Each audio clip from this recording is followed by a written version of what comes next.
vamos a pensar que ese reloj está bien. ¿Sí está bien ese reloj? 12:20, 12:23, 12:25 más o menos. Ok. Hermanos, cuando entras en un proceso como el que yo he vivido por ya casi 3 meses, por supuesto que Dios va obrando en tu corazón. No es un tiempo solamente para una recuperación física, algo quirúrgico y ya. Eso es muy bueno porque nos mejora nuestra calidad de vida. Pero por supuesto que Dios tiene un propósito más grande, porque finalmente vamos a morir y nuestro cuerpo, usted ya sabe, ¿no? Aunque finalmente vamos a ser transformados. Pero Dios tiene propósitos espirituales de abrir la mente, el corazón, fortalecer el alma, ¿no? Y ha sido un buen tiempo. Y una de las cosas que me quedé con mucha carga, hermanos, es acerca de Efesios capítulo 6. En la escuela dominical estuvimos estudiando y yo cerré el capítulo 6 con la armadura de Dios para el creyente. Ahí sí colocamos ahí, Pedrito. Y hermanos, me quedé con mucha carga en mi corazón porque creo que como que intenté descuartizar el pasaje, como que sacar poquito de acá, poquito de acá y rápidamente transmitirlo porque tienes una lucha con el tiempo, finalmente tienes que terminar el material, ¿no? Y hermanos, estaba escuchando, pues uno escucha mensajes de parte de Dios, a través de hombres de Dios, a través de los libros que he podido leer, a través de la lectura bíblica y demás. Y algo que tenemos que entender es lo siguiente, hermanos, miren, para todos. Una de las cosas que yo propuse es que tratemos los oradores, los que predicamos, que tratemos de alguna manera de mejorar en nuestro tiempo y que nos desafiemos a mejorar en nuestra exposición bíblica, de tal manera que no tenga la habilidad solamente tener que transmitir conocimiento intelectual, teórico, sino que el conocimiento te pueda llegar a desafiar a tu vida diaria, a tu vida cristiana, que salgas tocado, en pocas palabras. Entonces, hermanos, recordemos que nosotros, esto es importante lo que voy a decir, usted puede ser un juez sobre esto, nosotros somos la voz audible del texto. Yo ahorita voy a leer un texto, hermano Ricardo, y usted va a escuchar mi voz. Soy la voz audible del texto, ¿sí? Nosotros somos la voz. Nosotros no tendríamos que buscar, hermanos, ningún protagonismo en nosotros, ¿no? No tendríamos que ser dinámicos, no tendríamos que ser ahí, vernos como personas muy interesantes o con cierto atractivo. Quien tiene el atractivo, quien es lo interesante y lo que es dinámico, ¿qué es? El texto. Entonces, cada texto, ¿no es cierto? En cada texto vemos el propósito del autor, lo que el autor quiere transmitir. Tienes que quedarte con eso, no con lo que el anciano o Omar o Fran, no. ¿Qué es lo que quiso decir? ¿Qué es lo que transmitió el autor sagrado a través de la guía del Espíritu Santo de Dios? Hoy vimos una clase muy interesante, el Espíritu de Dios revelando toda verdad, llevando a toda la verdad, recordando toda verdad, etc. El propósito. ¿A dónde encontramos el contenido? ¿A dónde es el contenido?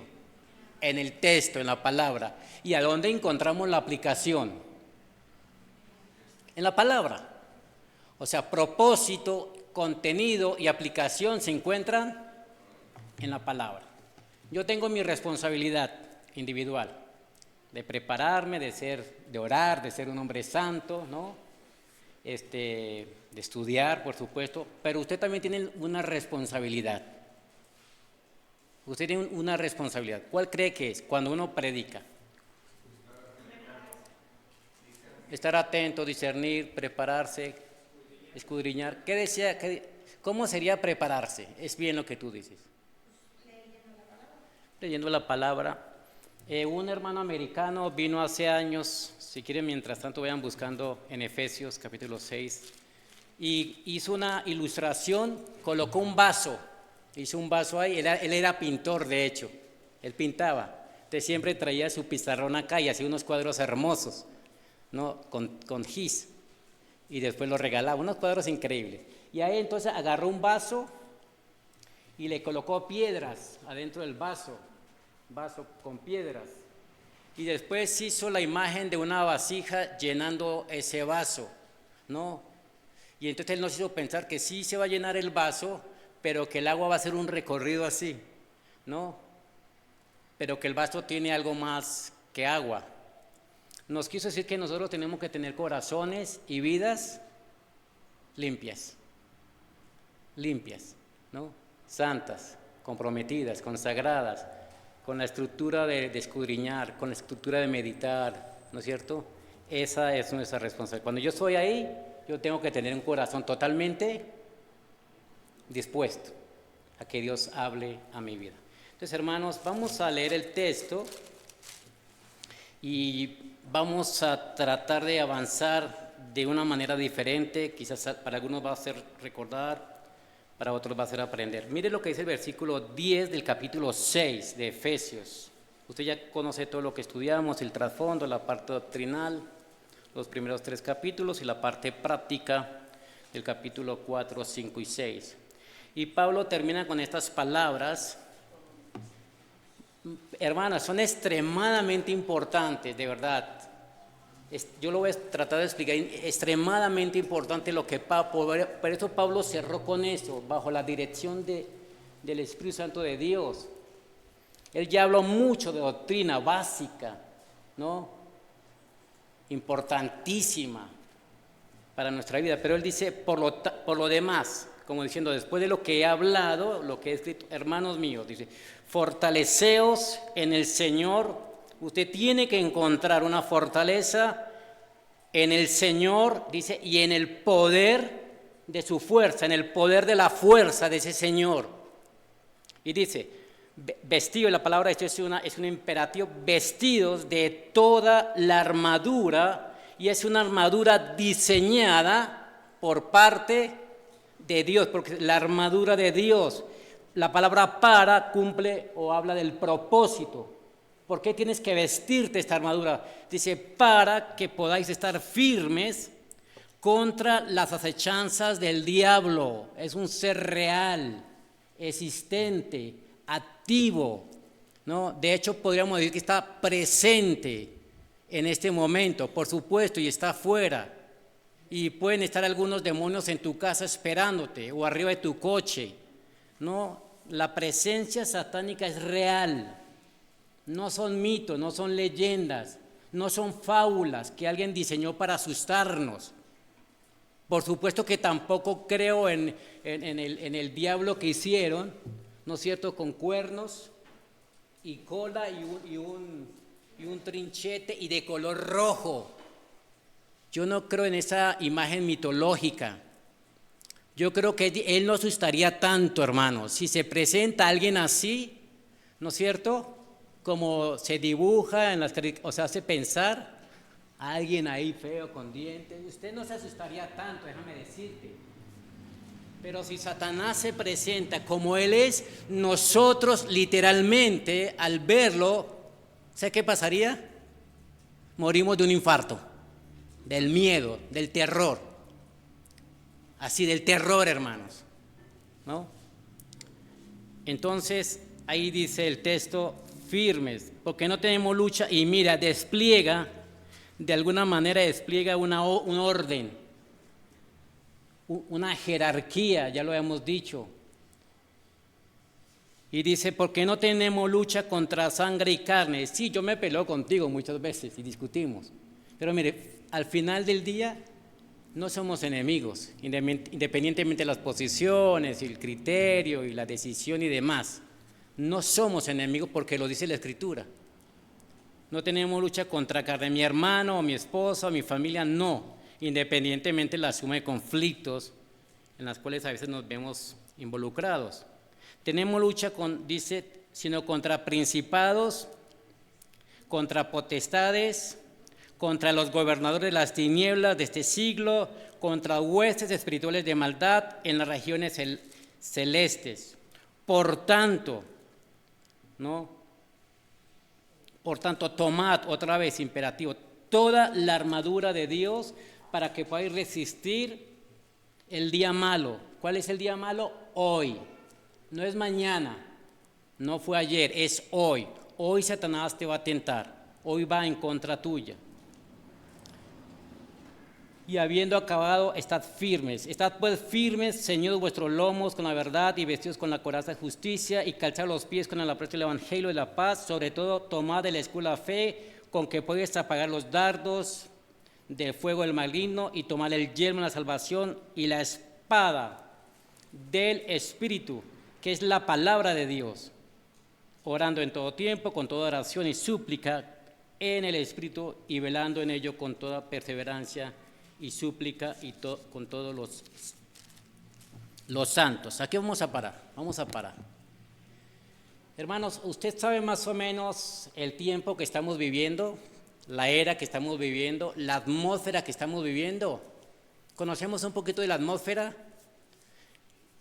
¿Qué atmósfera estamos viviendo en este tiempo? Raúl. ¿Ah? Contaminación. Ok, ahora vamos a hablar, esa es una muy buena palabra, contaminación, porque después podemos hacer un despliegue de qué tipo de contaminación, abierta, total. Otra cosa, caos. Hablamos el otro día que hay una incertidumbre económica mundial terrible, hermanos.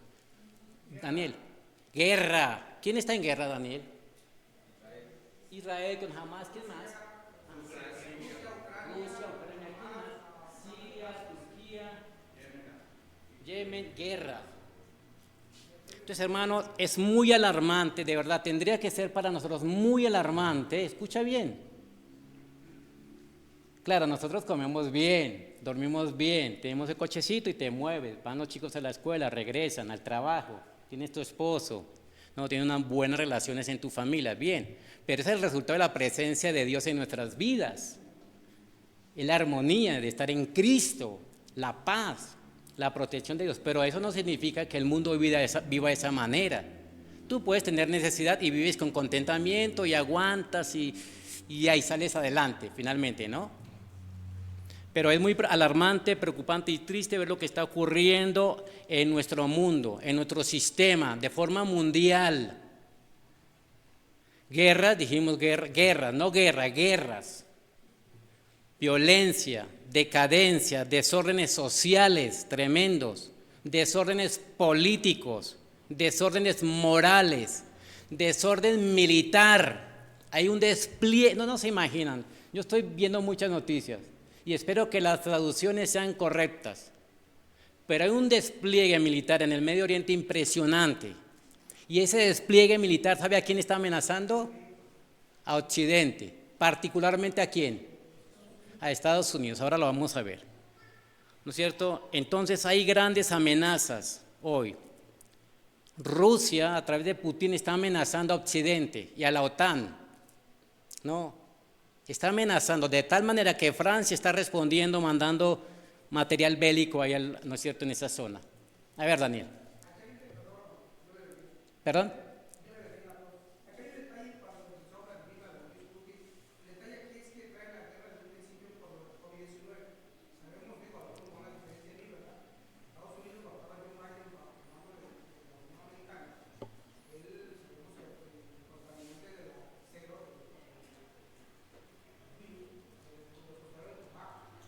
Sí, así es.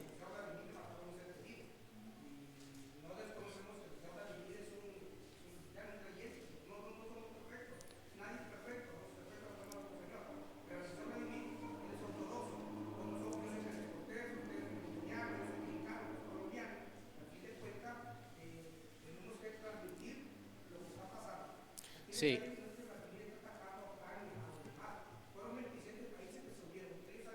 claro, claro.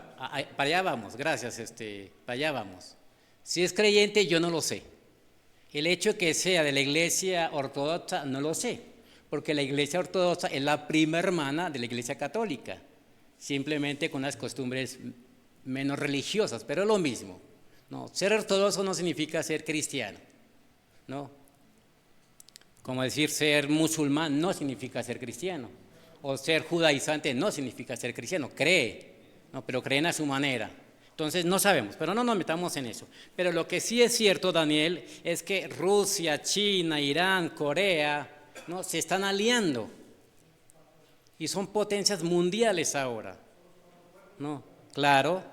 Entonces, y aparte, hermano, escucha bien, yo no sé cuál es tu opinión, que no sería muy importante mi opinión o tu opinión, porque no somos políticos, no somos sociólogos, no estamos involucrados en la economía mundial, pero ¿cómo opinas tú con relación al gobierno de Trump en Estados Unidos? A ver, alguien que opine acá. En tu opinión muy, muy sencilla, ¿cuál es tu aprecio en el gobierno con todo lo que escuchas? ¿Algo? Ok, radical.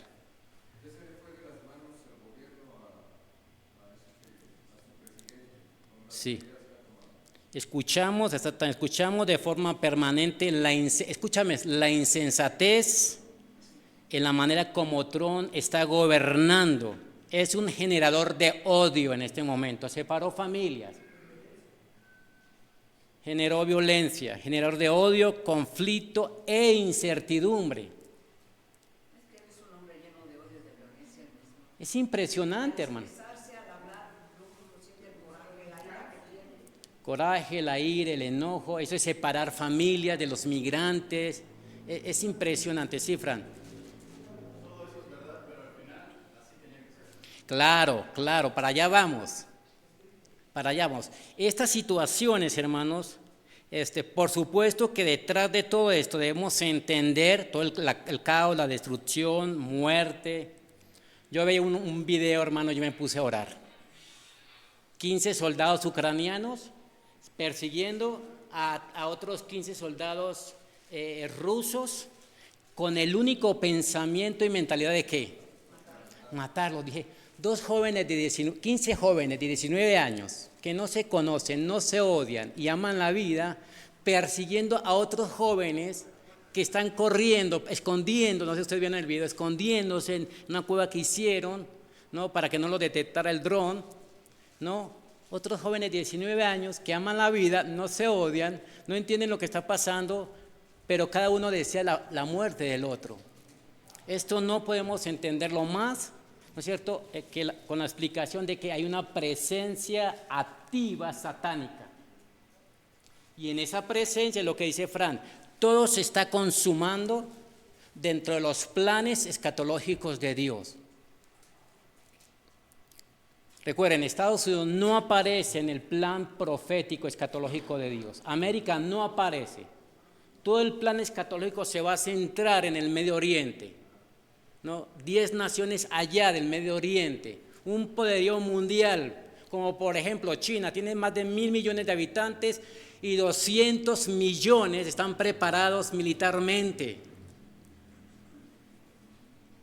Y Rusia ha amenazado que él podría exterminar algunas ciudades en fracción de días. Él dijo, estamos preparados para destruir algunas ciudades de Inglaterra en fracción de días. Y uno dice, wow, pero amenazas de esta índole. Aquí no hay más, hermanos. Entonces Dios confirma que todo creyente, hermanos, aquí Dios lo está confirmando, aquí en la Biblia, que todo creyente enfrenta una guerra espiritual entre dos reinos. Entre un reino celestial y un reino totalmente diabólico, satánico, que va en contra, por supuesto, de Dios.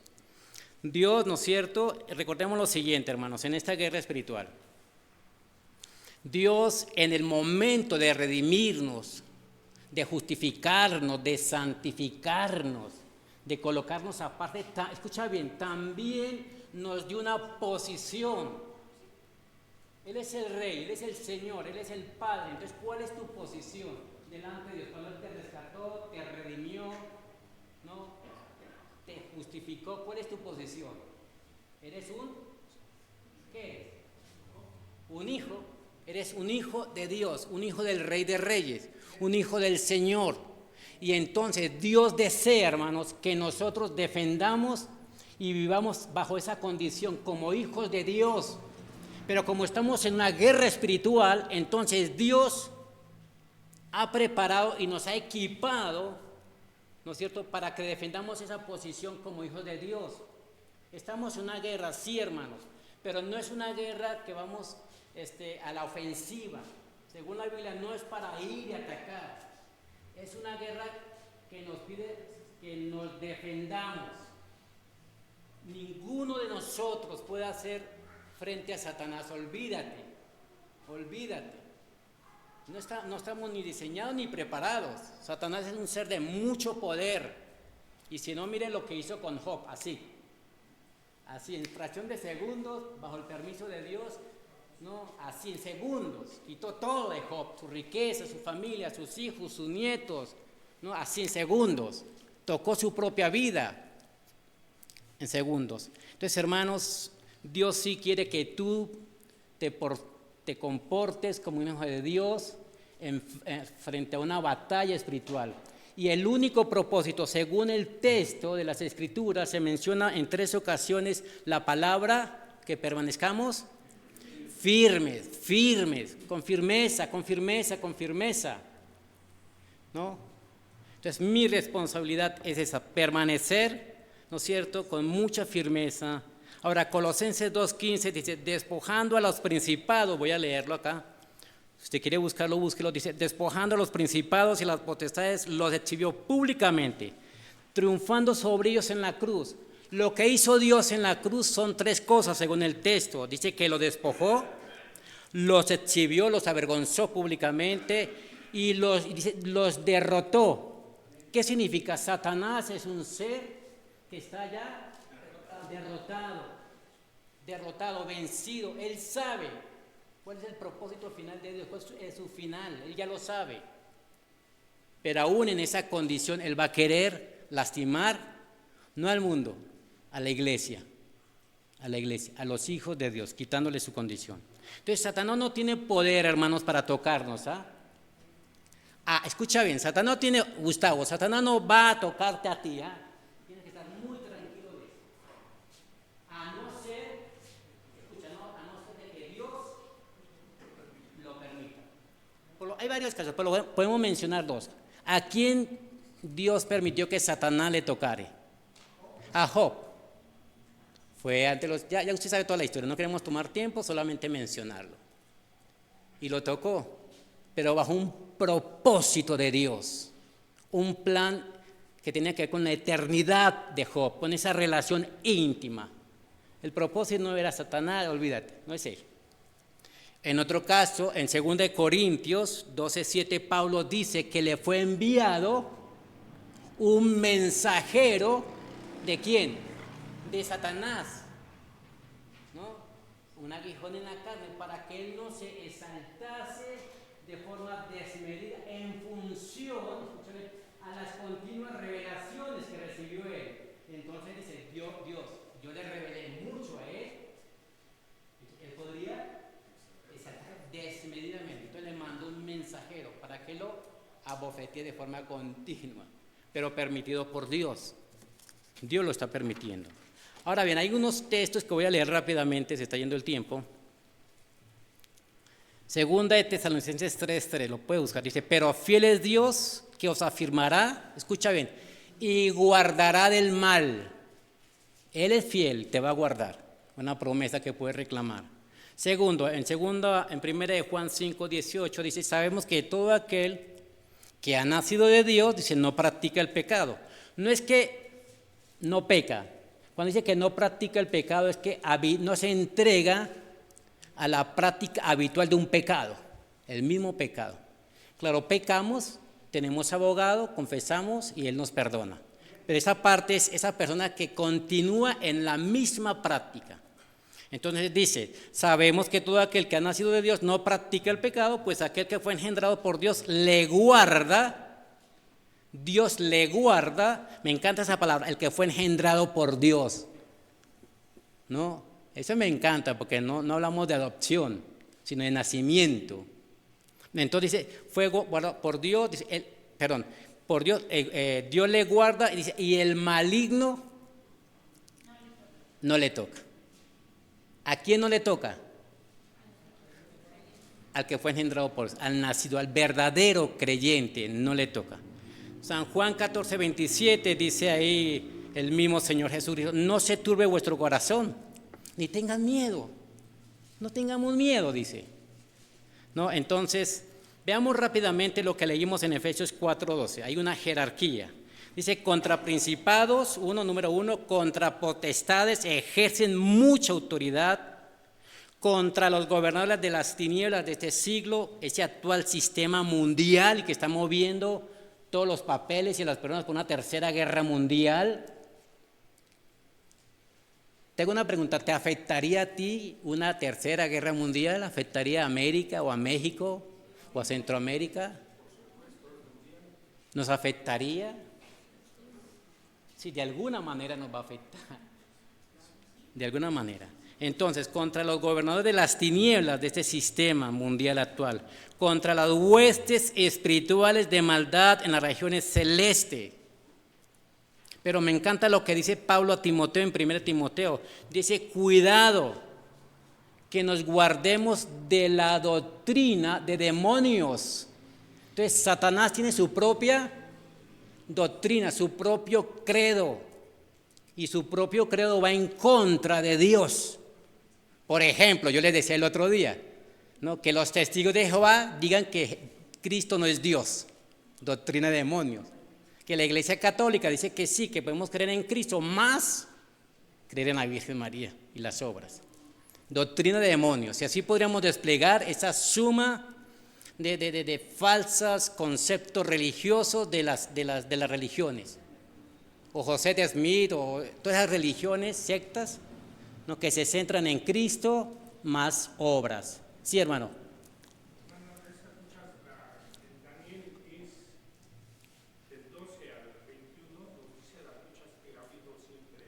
Sí.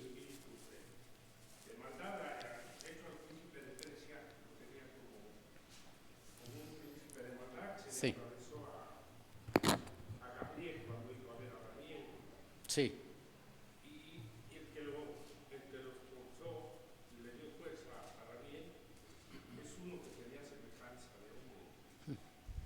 Sí.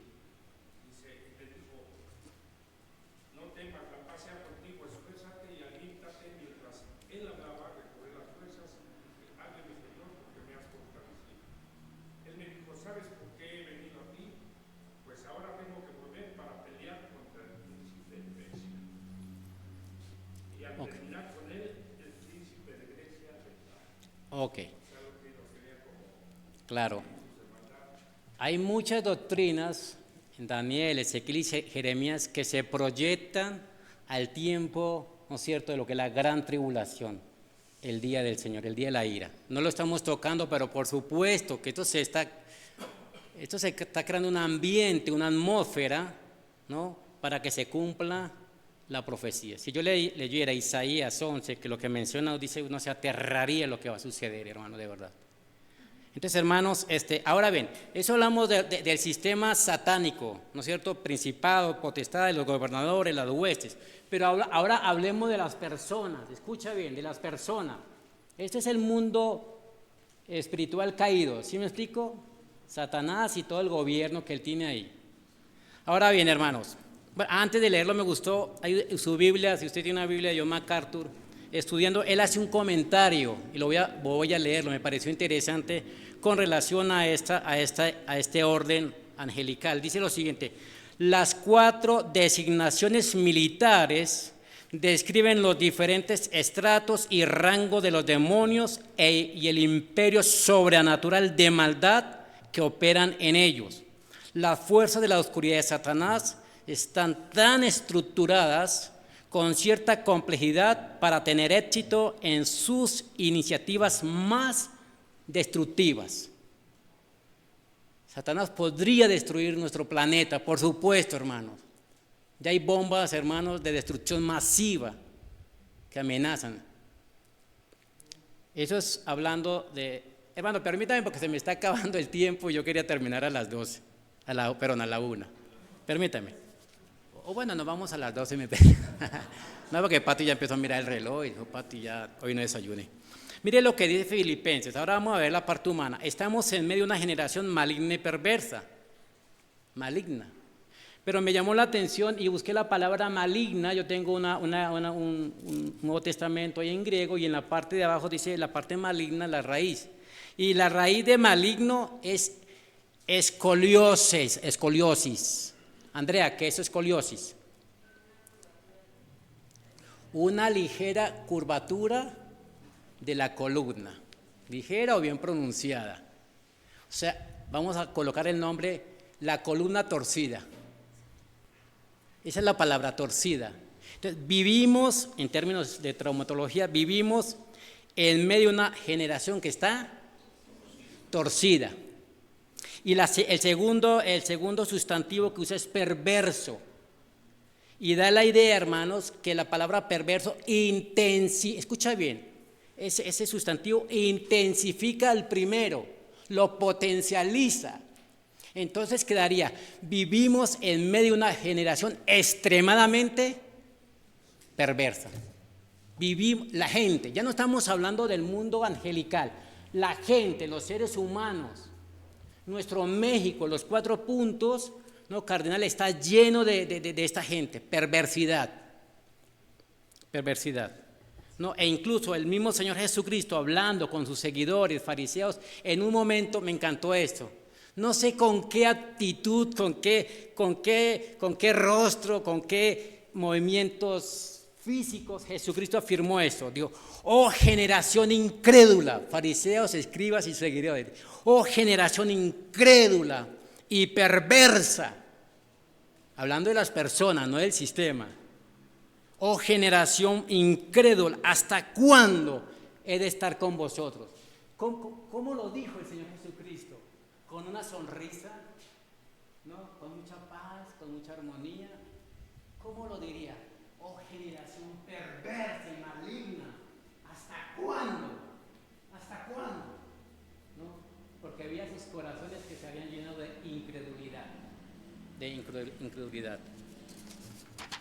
Entonces, hermanos, otra afirmación que me llamó la atención del mismo Señor Jesucristo, y esto es aterrador. Dice, porque como en los días antes del diluvio, capítulo 5, estaban comiendo y bebiendo, casándose y dándose en casamiento, hasta el día en que Noé entró al arca, cerró el arca y fin de la historia. Usted ya sabe el resto, ¿sí? Pero me llamó la atención. Así será también la venida del Hijo del Hombre, como en los días de Noé. Entonces la pregunta obligada es, si dice así como era en los días de Noé, así será el tiempo, ¿no? Antes de que aparezca Jesucristo en persona. Entonces la pregunta obligada, ¿qué sería? La pregunta obligada sería, ¿Cómo vivían en los tiempos de Noé? Y mire lo que dice la Biblia, escucha bien. Esa es la pregunta, dice. Génesis capítulo 6, versículo 5. Estamos hablando de la gente. Y vio Jehová que la maldad de los hombres era mucha en toda la tierra, y que todo designio y los pensamientos del corazón de ellos era continuamente al mal. Y vio Dios, contempló Dios, que la maldad de los hombres era mucha en toda la tierra. No solamente la parte donde estaba viviendo Noé y su familia, en toda la tierra.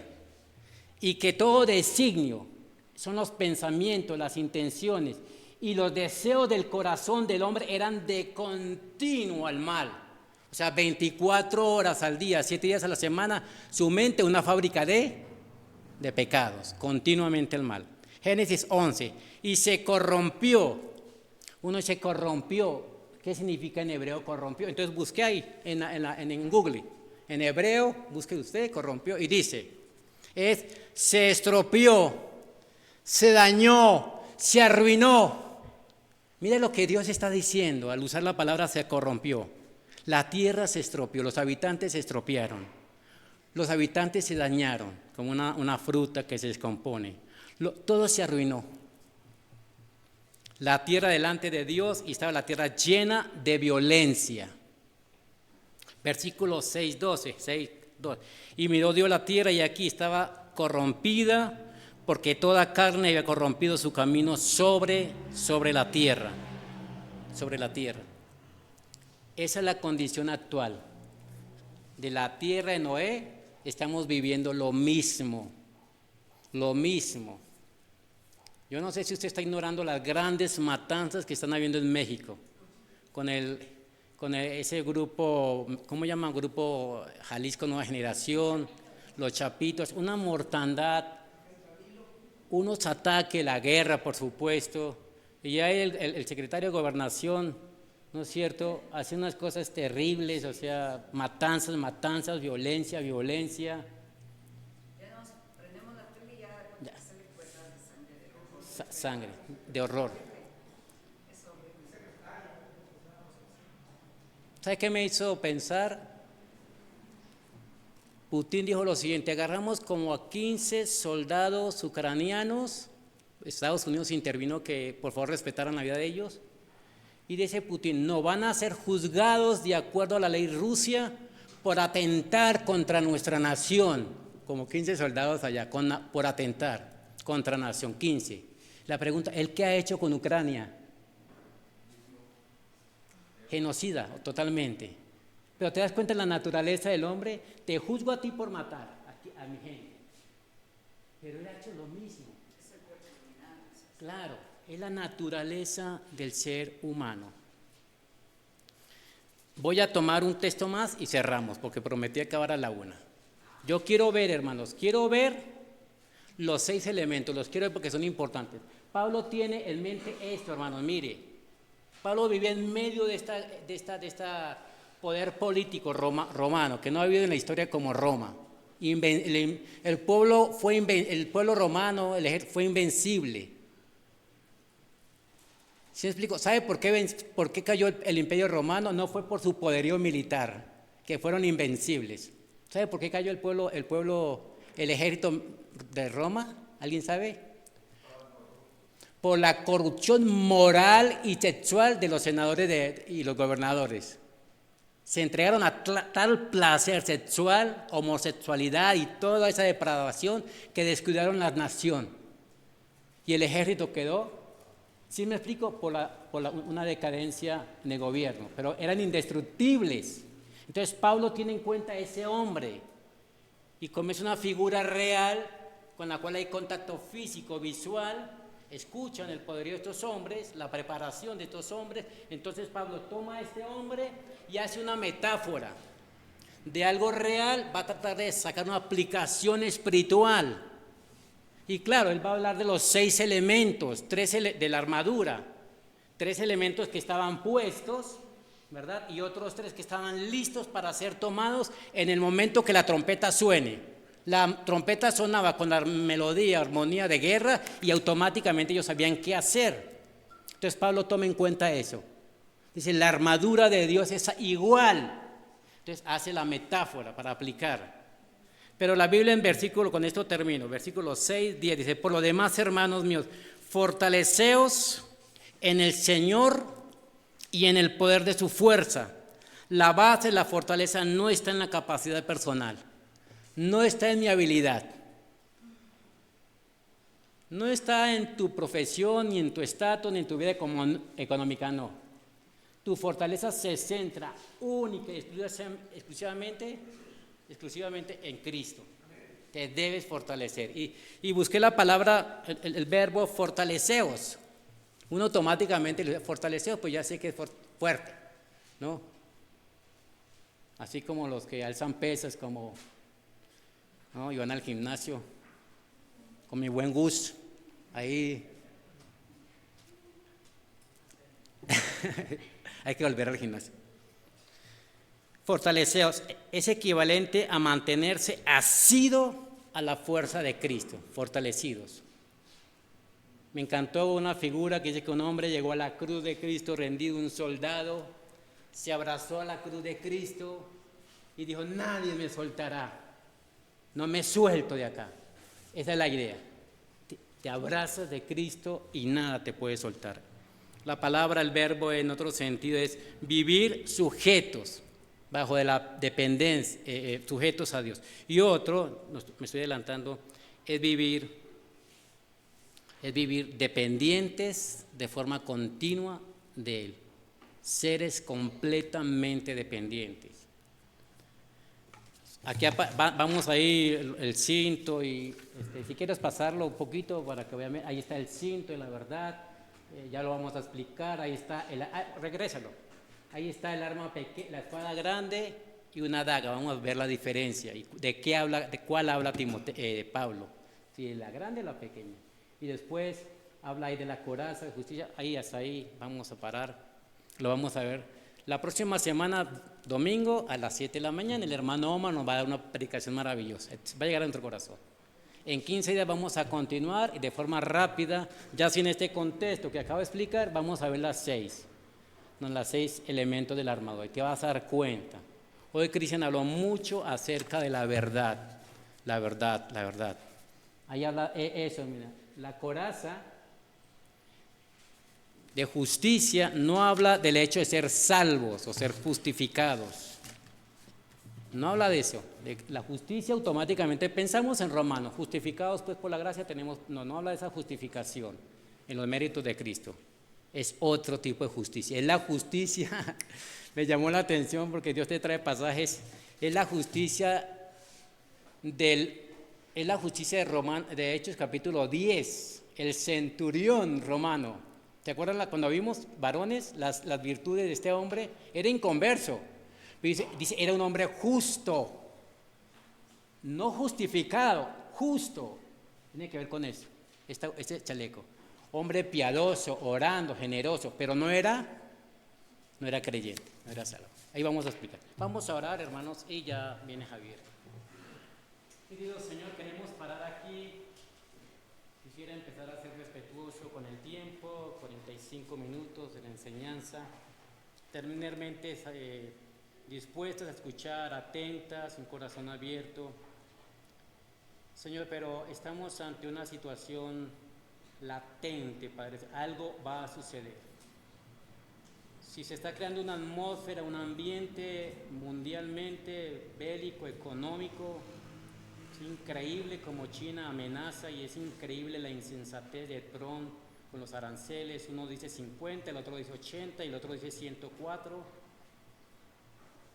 Una guerra comercial impresionante. Creo que se está creando, Señor, el ambiente para que se levante un líder mundial y empiece a gobernar lo que estará en caos, para que se cumpla toda la Escritura. Señor, queremos mantenernos firmes, estables, sólidos en la verdad.